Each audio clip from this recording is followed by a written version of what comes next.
Carolina, Mr. Inglis, a member of our Foreign Affairs Gentleman Committee. from South Carolina is recognized for 3 minutes. And I thank the gentlelady for yielding.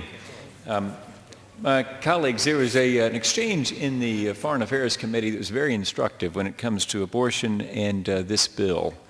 Our colleague Chris Smith, the tireless advocate for the unborn, was asking questions of Secretary Clinton.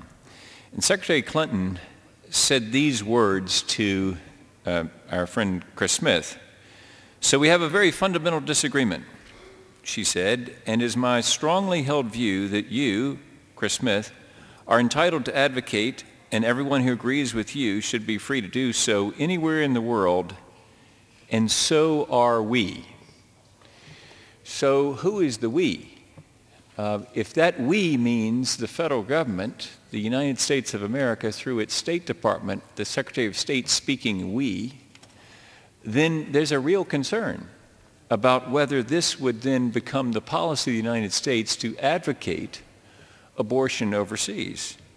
So our friend Chris Smith proposed an amendment that was rejected by the Rules Committee that would have clarified this issue by saying that the U.S. will not lobby countries to, quote, legalize, fund, or promote abortion except in the cases of forcible rape, incest, or to save the life of a mother. That language was rejected by the Rules Committee, which means that the we that Secretary Clinton was talking about may be that the United States Department of State is going to be about doing exactly what she was talking about, advocating the opposite position of what Chris Smith was talking.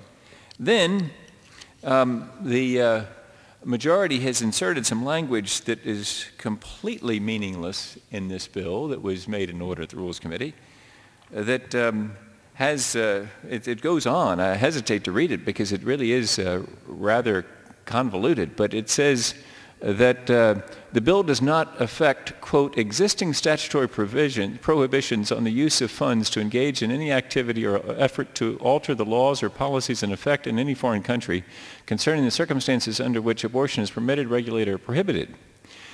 Well, that sounds sort of interesting, but the problem is it's a complete sham because the law apparently referenced doesn't exist. So therefore there is no prohibition. And so the language is meaningless. And so we don't have the protection that our friend Chris Smith was urging in the Rules Committee and giving us an opportunity to vote on here on the floor to make it so the United States Department of State is not actively advocating the overturning of abortion laws in foreign countries. And it is disturbing that the Rules Committee didn't make that an order but made a sham amendment in order that does not do anything but actually just obfuscates the issue, which is very disappointing. And so I urge my colleagues to oppose this measure. That expired. Gentleman from California.